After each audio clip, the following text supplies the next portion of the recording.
des Nice Angels, la plus jeune des Nice Angels. Comment as-tu débuté dans le basket, quoi? Voilà, c'est une des premières questions qui intéressera sûrement tous les jeunes de ce club. Mais moi j'ai commencé à Annecy, donc ma région, ma ville à laquelle je suis très attachée. D'ailleurs on a gagné contre Paris, hein. Je tiens à préciser, je fais une petite pub. Hein. Bon. Non, moi j'ai commencé le basket en baby en fait. Et j'ai commencé, pas accidentellement, mais mes parents en fait ils cherchaient un sport qui me permette de me défouler pour pas être chiante à la maison. Un sport qui soit pas très cher, un sport collectif et qui soit à côté de la maison. Et c'est tombé sur le basket et j'ai tout de suite accroché et voilà, j'ai jamais arrêté. Et qu'aimes-tu particulièrement dans le basket? J'aime tout parce qu'en fait le basket c'est vraiment, pour moi c'est plus qu'un sport en fait, c'est vraiment, ça m'a inculqué des valeurs et ça m'a fait rencontrer plein de personnes et franchement le basket c'est, ce que j'aime dedans c'est tout quoi. Mais aussi quand on parle sur le terrain, moi ce que j'aime c'est vraiment c'est se donner à fond, voilà, tout le temps. Et alors tu vas pouvoir nous parler de tes points forts, puisque meneuse dans l'équipe des Nice Angels, je pense que tu as des points forts et tu as aussi des points faibles, alors vas-y, je t'écoute. Mes points forts, je dirais que c'est la dextérité et l'aisance avec le ballon. Ensuite mes points faibles, c'est le tir, il faut que je travaille toujours ça et la défense aussi sur porteur, l'agressivité sur porteur. Je pense que c'est un point faible qu'il faut que j'améliore. Dis-moi alors, qu'est-ce que tu penses de cette saison à Nice? Puisque c'est sa première saison en pro presque, pratiquement.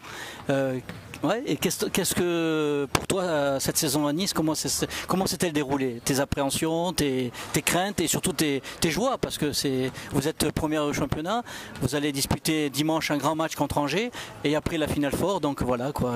Qu'est-ce que ça t'inspire cette équipe de Nice?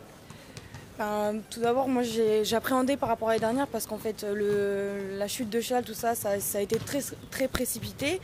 Et puis finalement je suis arrivée ici, je suis quand même assez bien adaptée, même si je ne le cache pas, ça a été dur, ça a été compliqué parce que je passe d'un petit cocon quand on est en centre de formation à vraiment de l'autonomie pure.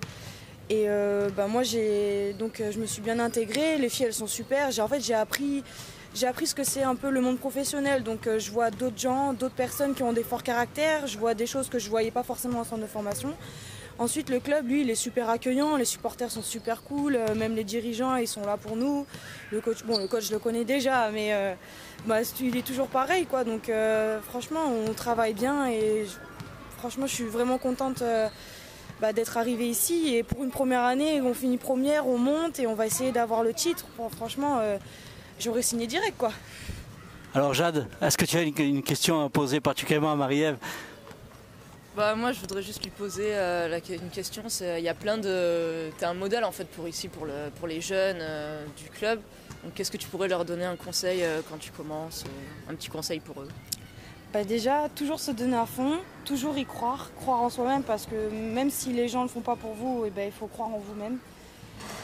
Et surtout rester authentique.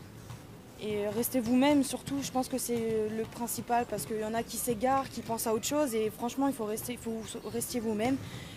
Pas que vous vous écartez dans d'autres choses qui puissent vous faire détourner du basket et surtout travailler tout le temps, travailler. Et ton dernier match, c'est ce week-end contre Angers, de la phase régulière. Après, tu as le Final Four le 11 mai. Comment tu prépares ce match et le F4? Ça me fait bizarre de me dire que c'est le dernier match parce que moi, ma saison, je les ai toujours finis en juin. Alors là, ça me fait bizarre. Et j'aborde le match. Je sais qu'en fait, il y a mes parents qui viennent pour le dernier match. Du coup, j'ai vraiment envie de leur montrer que j'ai fait des progrès durant toute la saison. Et j'aborde le match comme tous les autres. Envie de me donner à fond et d'apporter le meilleur de moi-même. Et ça, c'est en vue du Final Four parce que je pense que ce match, il va quand même nous apporter un capital confiance qu'il faut qu'on arrive à avoir pour les Final Four, quoi, parce qu'on est chez nous et on doit gagner. Merci bien.